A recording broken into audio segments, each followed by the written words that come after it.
The new form. We have already met the character of Stasius and have spoken about the difference between soul and spirit. Stasius has explained how the soul is formed in the human fetus and how God then breathes new spirit into it. He then explained how soul and spirit leave the body at death, and there we stopped. But the discourse of Stasius wasn't finished. We haven't even spoken of the reason for this long and very complicated discourse. Stasius makes it in response to a very specific question from Dante. We are in the circle of the greedy, whose punishment in purgatory consists in seeing sweet fruit on a tree without being able to pluck or eat it. It is the famous law of contrapasso, page 121. On which is built all the punishments in both hell and purgatory. The strange thing, and what stirred Dante's curiosity, is that because of this fasting, the souls are so thin that he struggles to recognize a dear friend. The question, therefore, is logical and reasonable. How can one grow lean where there is never need for nourishment? Purgatory 25, 20-21. Stasius's explanation is very long, 78 verses, but, as the critics noted, doesn't answer the question, and everyone wonders to some extent what purpose this could serve, that is the most theoretical passage of the cantiche, if it doesn't give an answer to a question so clear and precise.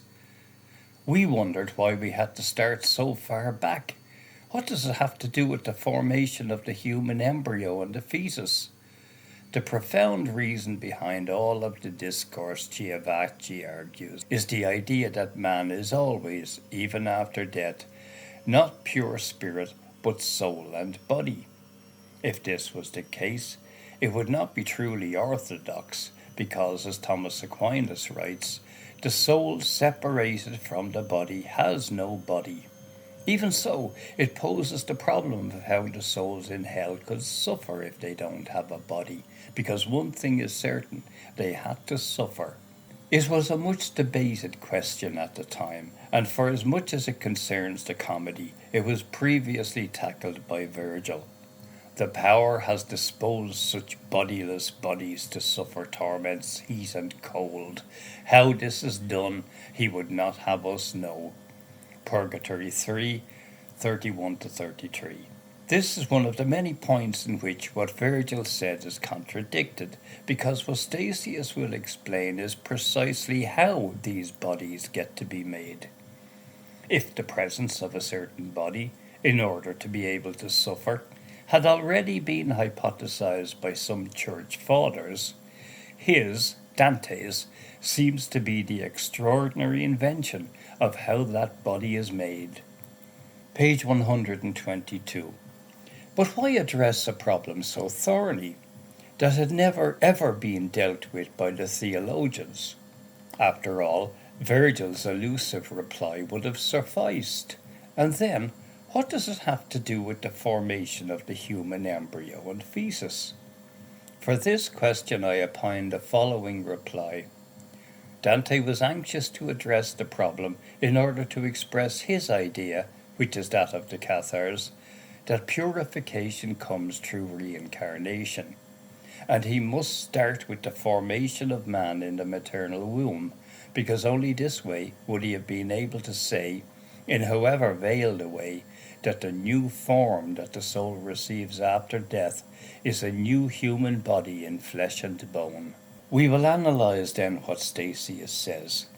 His discourse can be divided into two parts. The first, which is the longer, concerns the formation of the body and soul of man in the maternal womb. From birth, it passes directly to death, and in the second part Stasius explains what happens when man dies. The soul leaves the body, and from itself, for itself, goes towards hell or purgatory. As soon as the informing virtue comes, that in the first part of the discourse was the capacity to give form to the human body in the material womb, It radiates so much in the living limbs and creates in the air, with the same procedure with which a rainbow is formed, an aerial body, virtual, a new form that follows the soul in its movements. At this point, Stasius says something that, if it refers to an aerial body, makes no sense. From here, it then gives organs for each sense, even for sight. Purgatory 25, 101 to 102. From the first part of the discourse that speaks of the physis, Dante resumes not only the concept of and the term informing virtue, but also that of organizing, that is, of creating the organs of the senses, with the difference that, while in the fetus, the subsequent and gradual formation of the organs corresponds to reality in an aerial body that is visible but has no texture, has no reason to exist. Already from page 123, this inconsistency, one could infer that all of this long and complicated discourse, believed by the commentators to be inexplicable and superfluous, has in reality a special function, that of telling between the lines, and precisely thanks to the resumption of key terms such as informing virtue and organizing, that the new form of the soul after death is a real body, a new life that is being formed. Also, because to suffer hunger and loss of weight, it can only be a real new form, not an aerial new form. There is not only the resumption of these two key terms.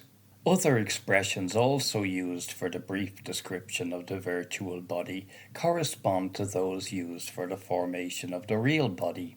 And here I have a suspicion.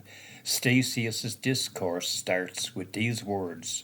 Then he began, If, son, your mind will guard and receive my words, then what I say will serve as light upon the how that you have asked.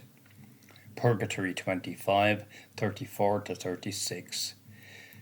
The strange thing in these verses is the succession of the words guard and receive, that is, to be a custodian of what you receive, because, all the critics note, first you need to receive, and then guard, for which they believe that Dante had used the rhetorical term of the hysteron proteron, by means of which the action is anticipated that must in reality follow.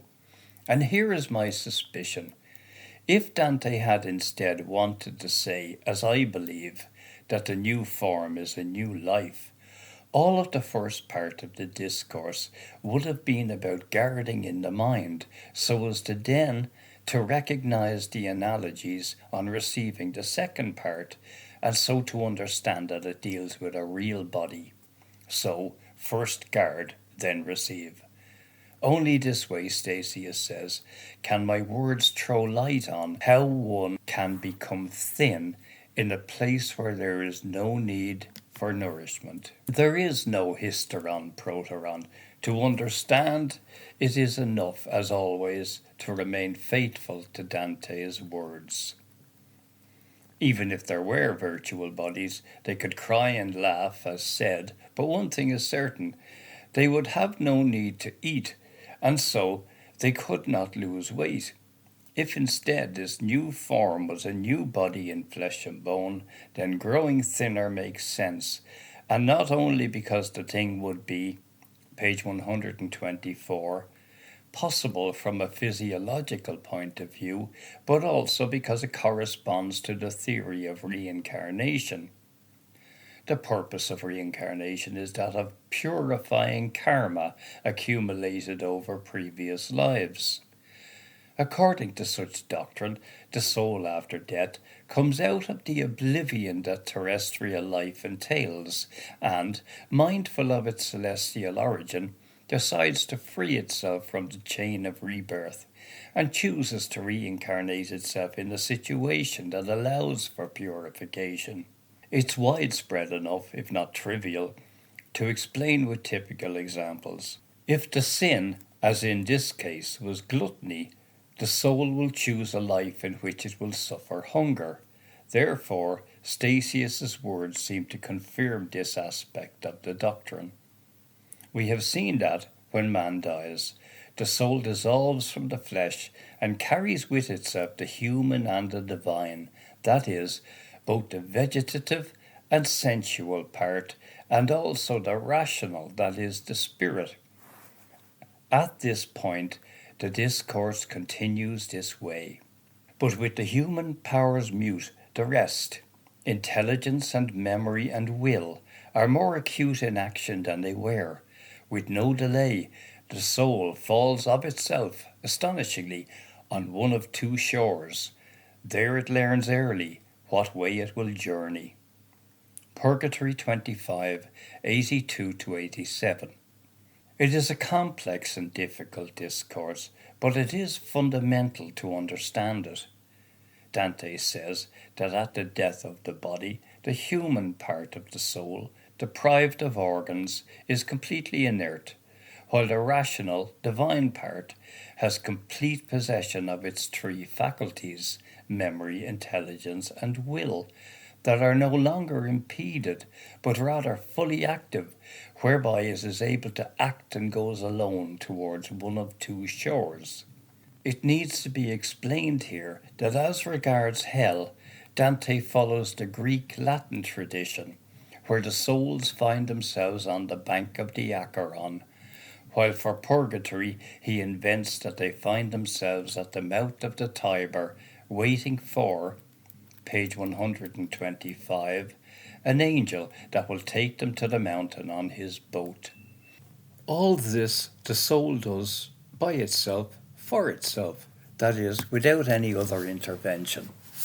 The Bosco Reggio edition comments, with an admirable internal impulse that evidently responds to an inscrutable divine judgment.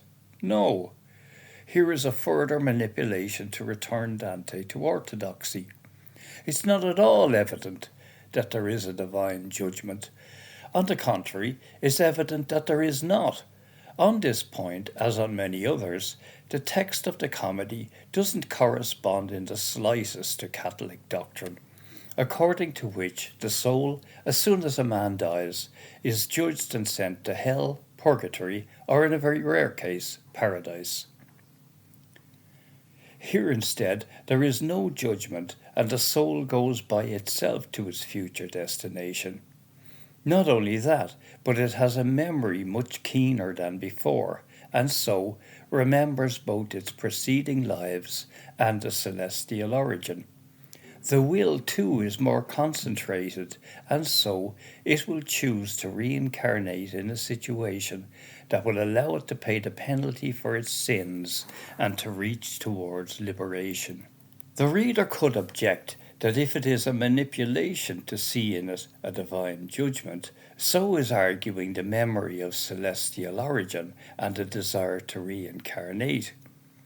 To this possible objection I can answer that one must always bear in mind that if Dante believed these things, he could not openly assert them. If instead he had believed in divine judgment, why not show it? The only judge in the comedy is the infernal Minos, who we'll speak of more further on. Here, however, there is not a word of divine judgment, while it is clearly affirmed that the soul goes for itself. One must also ask oneself why the memory should be more acute than before. Besides, memory of what? And will of what? In the Catholic vision, after death, there is no need either of memory, of will, of intelligence.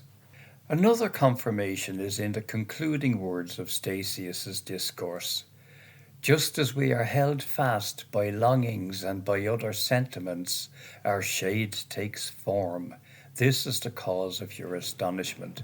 Purgatory 25, 106 to 108.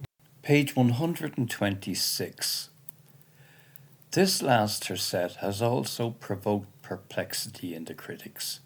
The Bosco Reggio edition reports the opinion of two other Dante scholars, Porena, according to who The explanation by Stasius on the weight loss in these souls doesn't satisfy at all as to how the thinning is a physiological fact and not an expression of a sentiment in the soul. And Metalia, according to whom a suffering that is psychological would strike against the idea of a physical punishment claimed by the theologians. The same Bosco Reggio adds that one cannot on this question split hairs too much. It's a phrase that recurs every time that a difficulty shows up. A difficulty that would lessen if one were to think of a new real body, one which, according to the doctrine of reincarnation, appears exactly according to the desires and the other affectations that have characterized the soul in its previous life.